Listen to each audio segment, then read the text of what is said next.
내시경을 많이 하면 됩니다.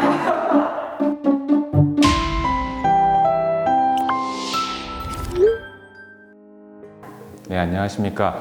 저는 소화기 내과에서 상부 위장관 질환을 담당하고 있는 이문원이라고 합니다. 보통 일반적으로 위암이나 식도암뿐만 아니라 다른 식도의 운동질환, 역류성 식도염도 함께 진료를 보고 있습니다. 먼저 식도라는 것 자체가 이제 입에서 음식을 먹었을 때 위까지 음식을 내리는 하나의 통로입니다. 그래서 이런 통로에서 발생하고 있는 암을 모두 통칭해서 식도암이라고 하고 있습니다. 이제 세포 형태에 따라서 먼저 크게 편평상피세포암 그리고 선암으로 나눌 수가 있습니다.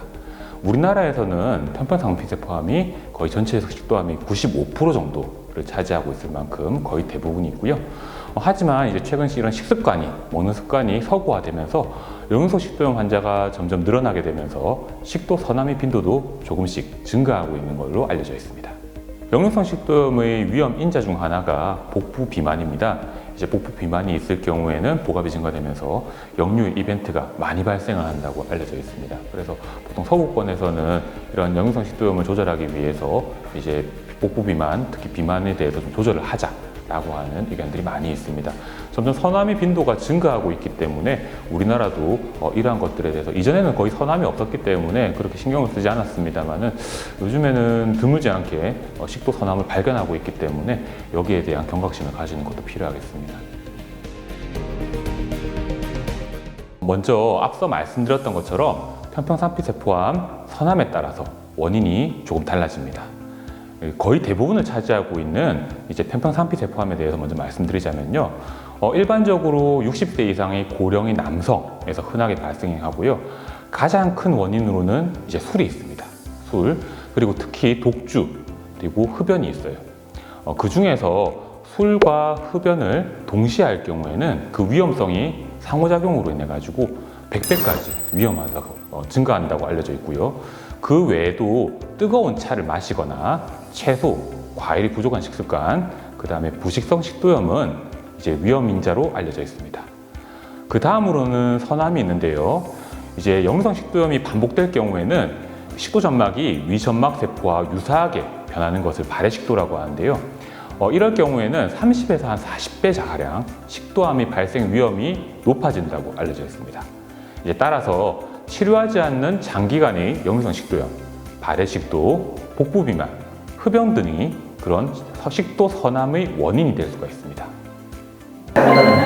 좋아하는 방법이 있을까요? 일반적으로 이제 술을 마시면 얼굴이 빨개지는 사람들이 이런 식도암의 위험성이 더 높다고 알려져 있습니다. 그래서 이제 웬만하면 사실 안 마시는 게 제일 좋고요. 위험성은 알려져 있습니다만은 다른 방법은 없습니다. 네, 안 마시는 게 최고입니다. 혹시 교수님은 마십니다. 담배는 안 합니다. 네네. 100배까지 위험하다고.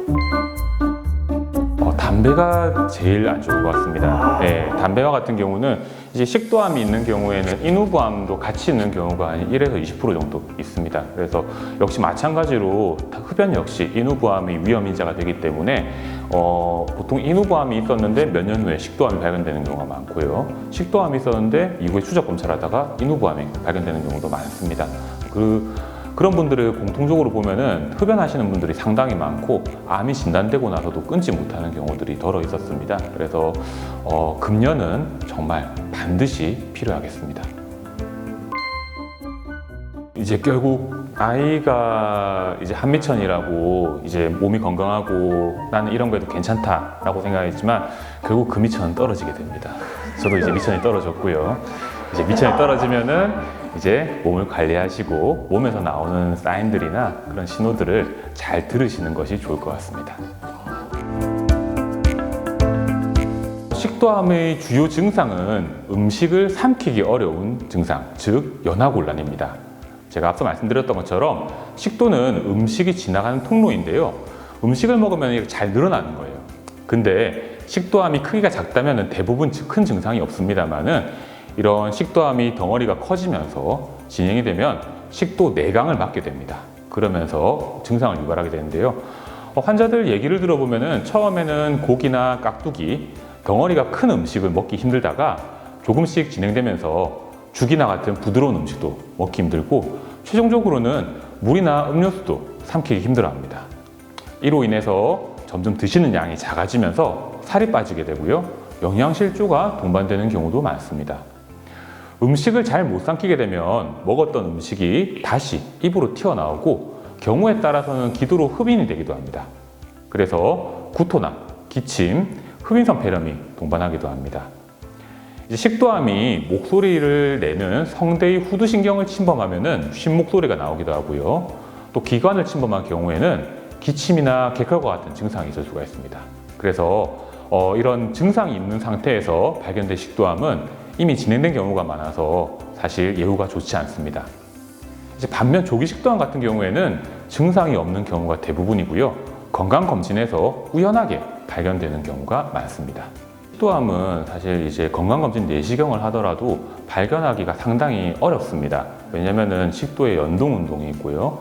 그 다음에 침과 같은 이물이 묻어 있기 때문에 그거를 하나하나씩 다 씻어서 관찰을 해야 됩니다. 그래서 내시경을 주기적으로 받고 만약에 조금 이상이 있다면 큰 병원에서 다시 한번 체크해 보는 것도 하나의 방법이 되겠습니다. 가장 먼저 내시경을 시행하게 됩니다. 그 내시경에서 보이는 미세한 점막의 변화를 바탕으로 해서 식도암의 모양, 크기, 위치 등을 평가하게 되고요. 의심되는 부위에 조직 검사를 합니다. 이때 가능하다면 초음파 내시경을 함께 시행합니다. 초음파 내시경을 할 경우에는 식도암의 침범 범위에 대해서 세밀하게 평가 가능하고요. 조기 식도암의 경우에는 이런 내시경 절제가 가능한지 판단하는 데 도움이 되고 진행성 식도암 경우에는 인접장기 침범 여부를 확인하는 데 도움이 됩니다. 그 다음으로는 CT나 PET-CT를 시행할 수가 있는데요. 식도암이 주변 조직이나 침범, 림프절 전이, 다른 장기 전이 여부를 확인해서 병기를 평가하고 이후 치료 방침을 세우는 데 활용합니다. 식도암의 치료는 정말 많은 요소들이 고려가 되어야 됩니다. 먼저 병기나 위치, 나이, 환자의 전반적인 건강 상태를 고려해서 치료 방침을 결정을 해야 되는데요. 먼저 큼직하게 내시경 절제술이 있고요. 그 다음에 두 번째로는 수술적 치료, 세 번째로는 항암 치료 또는 방사선 치료와 같은 전신 치료, 네 번째로는 그냥 보존적인 치료를 하는 경우가 있습니다. 먼저 첫 번째로 내시경 치료에 대해서 말씀을 드리겠습니다. 내시경 치료는 말 그대로 내시경으로 통해서 암이 있는 점막만 박리하는 겁니다. 보통 1시간이나 2시간 하면은 이런 시술들을 마치고요. 천공이나 출혈과 같은 합병증이 없다면은 2, 3일 후에 퇴원하고 바로 일상으로의 복귀가 가능합니다. 최근에는 이런 내시경 기술이 발달함에 따라서 크기가 크고 식도 내강을 360도 둘러싸고 있는 식도암에 대해서도 안전하게 내시경 절제술을 시행하기도 합니다. 그 다음으로는 수술인데요. 병변이 식도에 국한되어 있고 다른 장기 전이가 없고 환자가 수술을 견딜 수 있는 컨디션이라면 이런 수술을 치료하게 됩니다. 자, 수술을 할 때 완치율을 높이고 재발을 줄이기 위해서 수술 전으로 항암 치료 또는 방사선 치료를 함께 시행하기도 합니다. 세 번째로는 항암 치료나 방사선 치료와 같은 전신 치료입니다. 이는 수술이 불가능할 정도로 진행된 식도암 환자나 수술을 견딜 수 없는 환자한테서 시행하게 됩니다. 그리고 만약에 환자가 너무 고령이시거나 이러한 수술적 치료나 항암 방사선 치료를 견디지 못한다고 판단할 경우에는 이제 우선 삼킴 곤란을 호전시키기 위해서 식도에 스텐트를 삽입하고 식사를 가능하게 한 다음에 보존적 치료를 시행하게 됩니다. 앞서 말씀드렸던 것처럼 식도암의 초기에는 무증상인 경우가 제일 많습니다. 증상이 있다면 이미 진행된 경우가 많으므로 따라서 조기 발견이 무엇보다도 중요하고요. 특히 식도암의 가족력이 있거나 음주와 흡연을 하시는 50대 이상의 남성이라면 반드시 건강검진 내시경을 놓치지 않는 것이 중요하겠습니다. 식도암의 주된 원인인 술과 담배를 금지하는 것은 필수고요.